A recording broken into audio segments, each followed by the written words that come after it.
your planet called Flatland, where the beings are less than three-dimensional, so to speak, where they don't understand the concept of height or depth, where the density is very, very low, vibrationally speaking, and they cannot necessarily imagine the idea of an up or a down. They can only imagine the idea of a forward, a back, a left, and a right. So they're very compressed into a very specific kind of densified focus of their existence of reality, their experience of reality. And it's sort of similar to the idea of how many people in your reality, in the third dimension, the fourth dimension, so to speak, can't necessarily understand the perspective of a fifth dimensional spirit being who can move through walls, see through walls, and all those sorts of things because of their particular perspective. So it's sort of a similar analogy to what you're not capable of perceiving, because you can't necessarily right now completely stretch your senses beyond the realm of fourth density as a physical being. Although to some degree you can exhibit some of that. And to some degree, a lower density being can imagine certain things that would be considered a philosophical point of view, but they're not really experiencing those things directly as they would if they were actually projecting their consciousness into a higher dimension. Did that make sense? To some degree, as much as my mind can stretch to understand. Yes. You can have just as much of a challenge imagining lower densities as you can imagining higher ones. Is there a single clock for the whole universe, much like we have atomic clocks on Earth? Well, if you're talking about the physical universe, then yes, it's what your scientists refer to as the Planck scale, Planck time. Because again, we have said that this is the actual tick of the clock of physical reality. This is what determines how many billions of times per second you are actually shifting. It's 10 to the 43rd. That's how many ticks of the clock there are in every second. 10 to the power of 43. That's the Planck scale. That's Planck time. That's the tick of the clock of the physical universe. Fascinating. Let's see. What's the difference between the higher mind, the soul, and spirit guides? All right. The soul, as we have said, is kind of like an overarching identity. And if it decides or chooses to have what you would call a physical experience, a portion of the soul, the non-physical portion, remains as the higher mind, and another portion is focused into what you experience as the physical mind. The physical mind has the physical experience, which feeds back into the higher mind and into the soul that gathers that information and that energy and creates a more, shall we say, specific version of itself called spirit, because a spirit is specifically connected to a particular personal identity's physical experience. But that feeds back into the greater soul, who then contains that experience of that physical reality experience of the physical mind, having generated a kind of spirit representation of that experience in physical reality. So a soul, as we have often said poetically, is like unfired clay, and the spirit is like the ceramic that has been fired based on a specific physical experience. Spirit guides are those that simply are in spirit and remain in spirit while you have a physical experience, and are there to help guide you along with the higher mind. So your higher mind is kind of like your personal spirit guide, but it's a portion of your own soul, whereas spirit guides are expressions of perhaps a different identity, a different individual who simply isn't, in your experience, incarnate at that moment, and who is willing to help you along with your higher mind, guide you in physical life. Is that explaining it clearly enough? Yes, that's fascinating. When we see others, as you've explained, our reality is a reflective reality. Yes. And so how do we interpret another person's expressions and their behavior? because we're actually seeing a reflection of our own consciousness. Yes, but you're picking up on the vibrations that they're giving off, and you are translating them as best as you possibly can, or at least in the most relevant way, according to your own belief systems, about what you need to represent them by. So you're creating a simulation of them, picking up on their vibrational energy and creating a version of them that meets your particular filters or needs or belief systems about exactly how you need to see them and how you need to interact with them in the mutually agreed upon third reality that you are creating together. So in order not to take responsibility for another person's negative behavior, Yes. while at the same time realizing that you are receiving a reflective experience. Yes, but again, as we have said, it's not always a one-to-one reflection. There can be a variety of different degrees of reflection based on what it is you need to understand out of the relationship and experience and what they need to understand out of the relationship and the experience. So it's not just a one-to-one reflection, philosophically speaking. So the idea of going into a belief system where, oh, well, this is happening and that's happening, so it must mean that I'm this or that, it doesn't really serve you to interpret what you're experiencing that way. Well, we're Is that not saying you correct? can't interpret it, but what we're saying is you have to be very clear about what the interpretation is, because you can misinterpret it based on your belief systems. Right. So Because the that's where, clearer you are, the clearer the interpretation will be about what it is that you need to get out of it, what it is they need to get out of it, and what you are responsible to them for without being responsible for them. so there, it's a fine line between letting your negative beliefs come in a sense, undermine your self-esteem by taking responsibility for another person's negative behavior. Yes. And at the same time, it gives you an opportunity to look within and see whether or not you are exhibiting similar behaviors. Correct. So you have to be very clear in your discernment about exactly to what degree the reflection is germane and relevant for you and to what degree it isn't. Process is kind of escaping this duality, where eventually we will reach a point where we feel our connection to the all that is, and where we are safe, and where we are connected and can join in a realm where there's a lot of love and peace. Yet I know that you said that on every realm of existence there's polarity, so I am wondering how this fits together. So how is polarity expressed in the higher realms? So it's, if not by or through fear or through darkness, or so if we are increasing our vibration, our frequency, then on a high plane, how is polarity reflected then? So thank you. First of all, it's not about escaping polarity. It's about utilizing it in a more positive way. As we just explained to another individual, the idea of limitation can be an expression of polarity, but it's not always necessarily negative.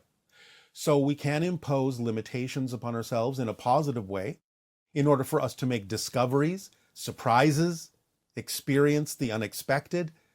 That, in a sense, is a utilization of polarity in a positive way.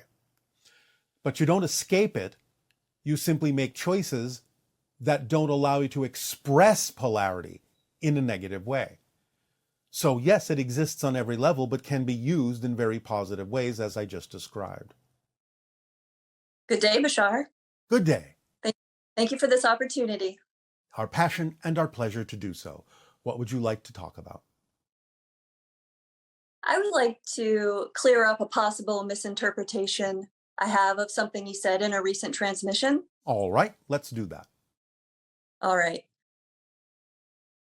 I perceived you as saying that you would be perhaps the only or one of the only Sasani first contact specialists that would be vocally channeled in the future. No, I'm simply saying that I only come through this channel. There are other Sasani beings that can be connected with for a variety of reasons, whether it's about connecting to a first contact specialist or not. But I'm simply saying I am a first contact specialist and this is the only channel I will come through. Okay. So there Does could that be clear other, it up?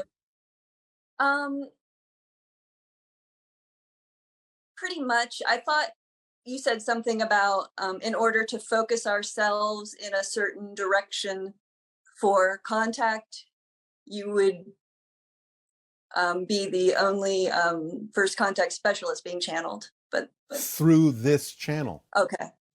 All right. Yeah, that clears it up now. All right. Thank you.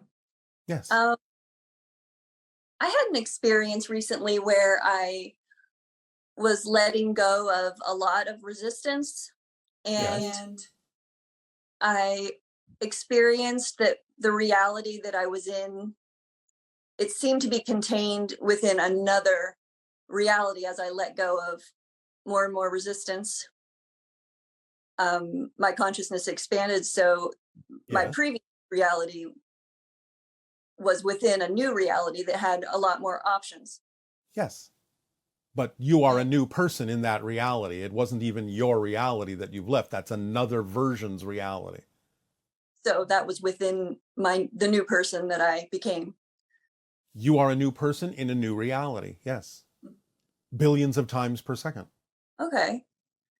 And the previous person I was that contained within the new person? You weren't that person. It's contained within the oversoul, but you as a person were not that person. That person is a different person. Okay. Person is a malleable, temporary projection of consciousness for a particular reality experience. If you change your vibration, you become a new person in a new reality. A different person in a different reality. That doesn't mean the other one doesn't exist, but that's its own reality and its own person that your consciousness is no longer looking through the eyes of, so to speak. Okay. I wonder why it seemed like the old reality was within the new reality. You can look at it that way if you want, but if that concept confuses you, then it might be better for you to just keep them as separate realities. Oh, okay. Everything is within everything because everything is here and now. But again, if that's a confusing concept, you don't have to look at it that way. Okay. It wasn't really that confusing, but I like having both options. All right. If that provides the clarity you seek, then so be it. Mm-hmm. Remember, it's just about how you define things that work for you. Okay. Because everything is here and now. So I was also thinking that if I even let go of even more and more resistance, that I would shift to the reality where there were ETs. And you may be doing that, but there's no insistence on the timing. Okay. Yeah, I wasn't really insisting, but I was just wondering if that's how it mechanically works. Is it just a matter of letting go of resistance? It's a matter of letting go of resistance or anything that's simply not relevant for the true you. And that means that you've made an agreement. In particular, if you are interacting with us, it's more likely than not that you are part of the agreement of experiencing open contact with extraterrestrials in whatever time frame that's relevant for those who have agreed to experience that as a collective. Okay. So it's not just about letting go of resistance. There's other things that you let go of. After you have let go of all resistance, you can continue to let go of things that are simply no longer relevant, even if they're not resistance or negative. There may be more streamlining, but again, if you just follow the formula, your life will unfold automatically, and you will automatically, if you continue to examine your belief systems, let go of the things that are either the result of resistance or simply no longer relevant for you. Okay. Will our definition of the idea of limitations change as we evolve? Yes, to some degree. This is why when we created the book, The Masters of Limitation, we say you go from being the masters of limitation to being the masters of limitation, which means you can more consciously pick and choose how to create borders for yourself, to focus yourself in particular reality experiences, because limitation is not necessarily a negative thing. You're using limitation right now upon your greater consciousness to even have what you call a physical experience. So limitation can be used in many positive ways. Yes, I'm realizing that. And I even realized that you use limitations a lot, right? Absolutely. We limit ourselves, especially in these encounters, to make sure that we are not in any way, shape, or form violating the idea of giving you information that it is not appropriate to give you. So we impose certain limitations upon our consciousness so that whatever it is we, shall we say, are not supposed to tell you, we simply will not have access to. We may have access to it when we go back into our normal selves, our own reality, but for the purpose of these conversations, we will actually block information that it is not appropriate to share with you because it would intervene in your own choices and your agreements. Mm-hmm. So yes, we use limitation to all of our advantages in that way. You even find it, you have a different theme than we do, but you also find that it's exciting to work with limitations in a way through seeing us and helping us work with them. Without certain kinds of limitations, there are no surprises. Mm-hmm. Interesting. Right? If you could peer through the wrappings and the box that contain your presence, you would automatically know and not have the thrill of opening it to find out what's inside. So limitations are used in a variety of ways to create discovery and excitement and surprise. And we're evolving to find them more in that way instead of seeing them as negative. And yes, limitation is not inherently negative. It depends on how you use it. It depends on what causes it. Yeah, I've been seeing them more as invitations to be creative. Yes, exactly. Yeah. Because then you can, as you say, learn to think outside the box. If there is no box, you can't learn to think outside of it. Mm-hmm. Okay, I was wondering if our human body is capable of as much ecstasy as yours is. Yes, in its own interpretation, in its own reality, in its own way. Yes, there is an equivalent. It may not be exactly the same as what we experience, but there is an equivalent. It seems like it would be more challenging for us to reach that state of ecstasy, though. If you say so. Oh, it's not? No. I don't say that. Okay. It's interesting. Does realizing that you can achieve it allow you to feel more ecstasy? Yes. There you go.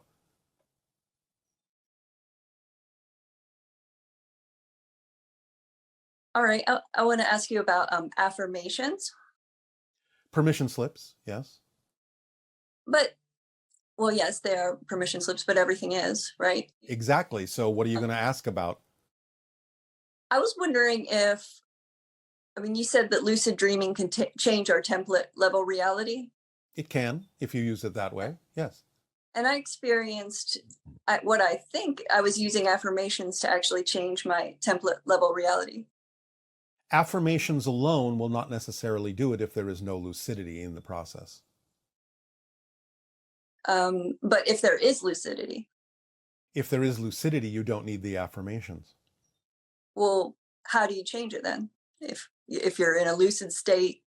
You simply know what the template is, what the blueprint is, and you know what changes you prefer to make in it that don't violate the theme that you chose to explore.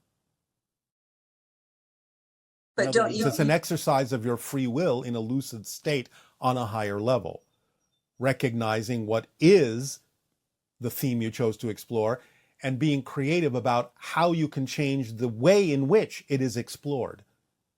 That's what can change. If you are done with a theme, then yes, you can change the theme as well. And it's just a matter of seeing the blueprint and making the adjustments, which in lucid states, you would automatically know how to do. Okay. The realization of how to do it would come with the lucidity.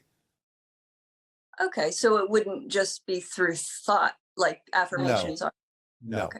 Affirmations can be a tool to get you into lucidity, but lucidity itself brings the knowledge of how to change the template in the ways that are appropriate. Could one of the ways be through an affirmation?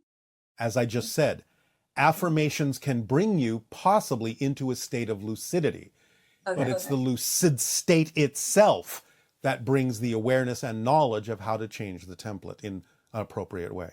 The affirmations themselves don't do it.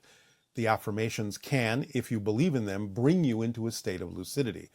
But lucidity is a different state than the affirmations themselves. And once you are lucid, you don't need the affirmations. Hmm. All Okay. right? All right. I was in a state and I started to see all of my, a lot of my negative beliefs. All right. And That they were can also be a here. way to use a lucid state, to be more aware of yourself. We will eventually cover some of this in the idea that we will call the 3 questions of self-investigation, an upcoming transmission in what you call the future. And that will do for today. All right. Ha'atu. Ha'atu and Aveo. Aveo.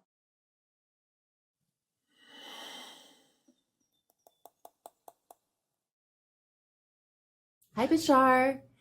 Recently over Hawaii, we had a lenticular cloud formation.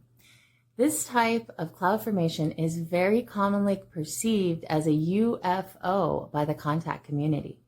Is there a way to utilize a formation like that to amplify our preparation for contact?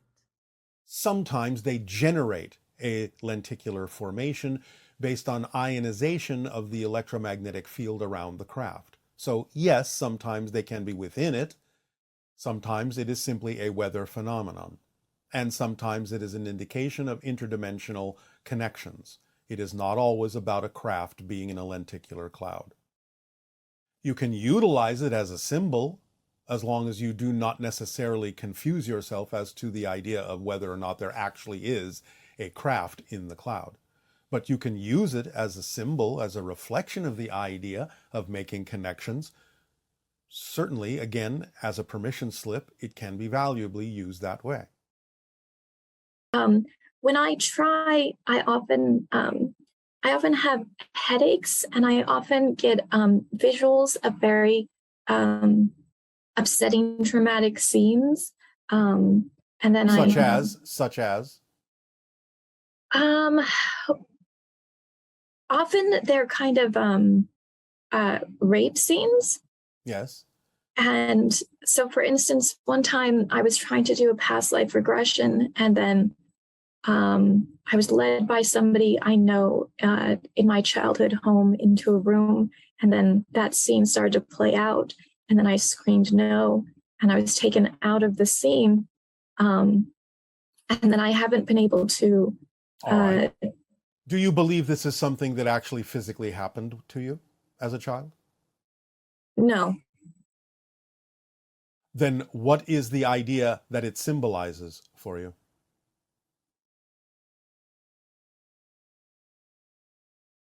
The only thing I can think of is some kind of powerlessness. All right. Why do you believe that you are powerless? Where did you learn the idea that you are powerless? And why do you hold on to that idea if that is the resistance that you are experiencing in your attempts to open up your third eye? What are you afraid might happen if you are successful in that?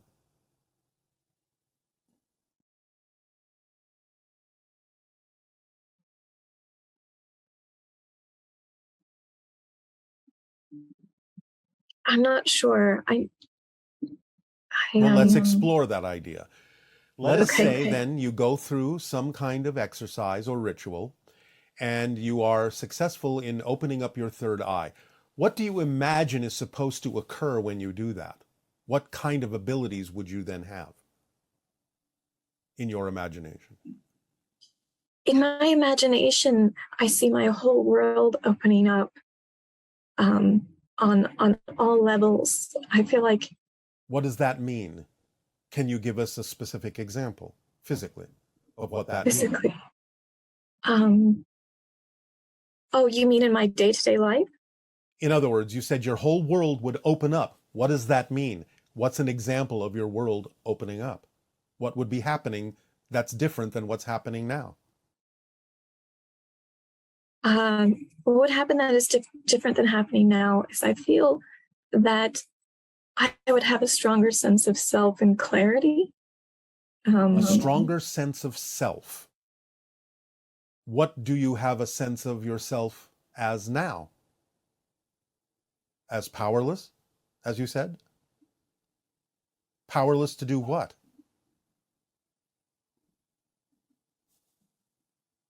Powerless to follow your passions in life? Yes. Why do you feel powerless to follow your passions? What are you afraid will happen if you do follow your passions?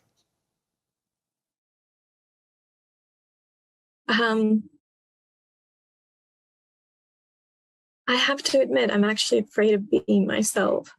Because what do you think will happen if you are? What are you afraid will happen if you do?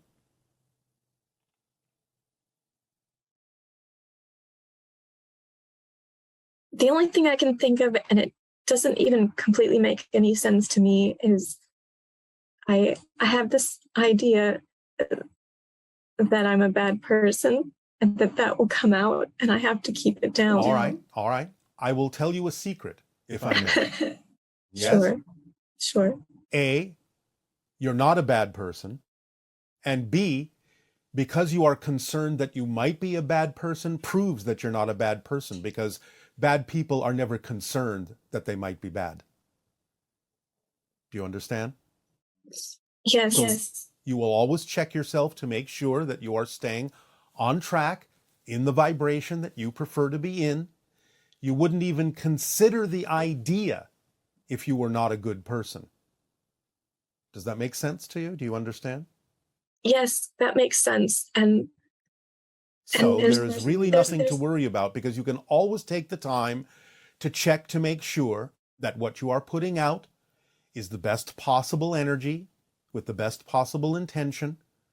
So since you are constantly willing to check yourself to make sure you are not doing something negative, then you have the opportunity to realize that that check and balance system within your consciousness will prevent you from really doing something negative. And even if you mistake something and wind up doing something that might be considered negative, you will correct yourself. You will course correct as you go.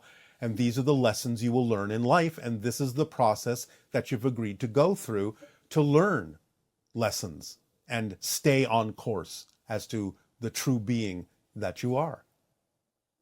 Yes? Yes. And that's okay. That's okay. There is no judgment in this except the judgment you heap upon yourself. You're not judged by all that is. You're going through experiences. You are aware that you're going through experiences where you might make some mistakes or do things you don't prefer to do. And you are willing to course correct yourself and learn the lessons that bring you back to center. Yes? Yes. Then don't worry about it. Just move forward, knowing that you have this course correction mechanism firmly planted in your consciousness, that you will always pay attention to what you're doing and that you will do your best. And that's all that you can do. Yes? Yes. Are you a little bit more relaxed about this? Yes. That's a hesitant yes. Are you still not sure that you will course correct? Why are you so worried that you will be a bad person? Who taught you that you are a bad person? Because of... Or at the very least, that you're not necessarily a good person. Who taught you this? My mom. All right. She told me I wasn't. Do you understand that that's her fear about herself? And that she's just projecting it on you? Do you understand that? Yeah, I feel guilty about the things I did as a child. Such as? I wasn't always the nicest to my siblings. And all right. And why do you feel guilty about it? Because you know it's not the vibration you prefer. Therefore, again, the guilt is simply an indication that you're checking yourself. You know that that's not the vibrational state that you prefer to be in. That's not the vibration that is true for you. But you have to let go of the guilt to learn the lesson that you've already learned. That's not your preferred vibration. Otherwise, you're just stuck in the vibration that you don't prefer because you keep choosing to feel guilty. So fine, that's not how you now wish to behave from this point forward. Let go of the fact that you need to keep feeling that guilt, because otherwise you won't move forward. You won't learn the lesson. Okay. Do you understand? Okay. Yes, that makes All right. sense. I know it does. That's why I said it. Thank you. Does this help? Will letting go of the guilt allow me more access to my third eye? Of course.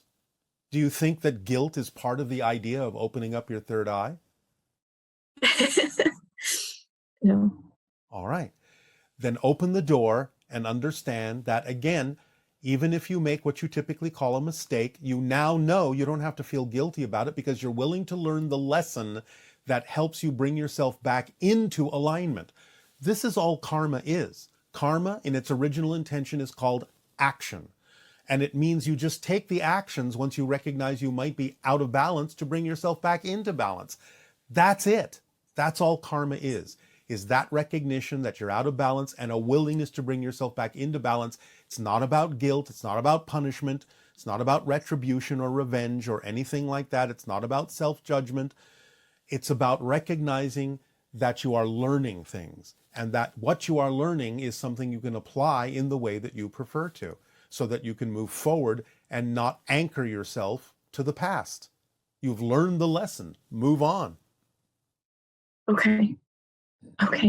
Thank you. You're welcome.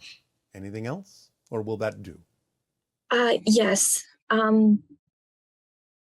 Yes, what? Do you have any suggestions on being more confident being oneself? I just gave you all those suggestions. Okay. Because look at it this way as a paradox. You think you're not confident, but you're confident that you're not confident. So you're using your confidence to pretend you're not confident. It's not that you don't have confidence, it's that you're using your confidence in a negative way to pretend that you're not confident, because you're very confident about the fact that you're not confident. Oh. See the paradox? Yes. So it's not that you lack confidence, it's that you are confident that you lack confidence. So choose something else to be confident about. Okay. All right. Thank you. Yes? Oh, can I ask one more question? That was a question. I guess you need to ask another one then. In my dreams, I always dream of being in someone else's home. Is there a way I can dream of being in my own home? You're not at home in yourself yet. Okay. When you take to heart all the things we've just discussed, you will find yourself in your own home, metaphorically speaking. Okay. All right. Okay. Also, do you have any exercises or way of recognizing direct feeling of source? No, don't worry about that right now. Just take to heart what we've already talked about. You'll find your way and you will have the experiences you need to have. Just relax. Okay. Don't be desperate and don't believe you're missing something. Just move forward in the way that we've discussed. All right? Everything will fall into place. Thank you. Relax. Enjoy. Good day. Thank you. You're welcome.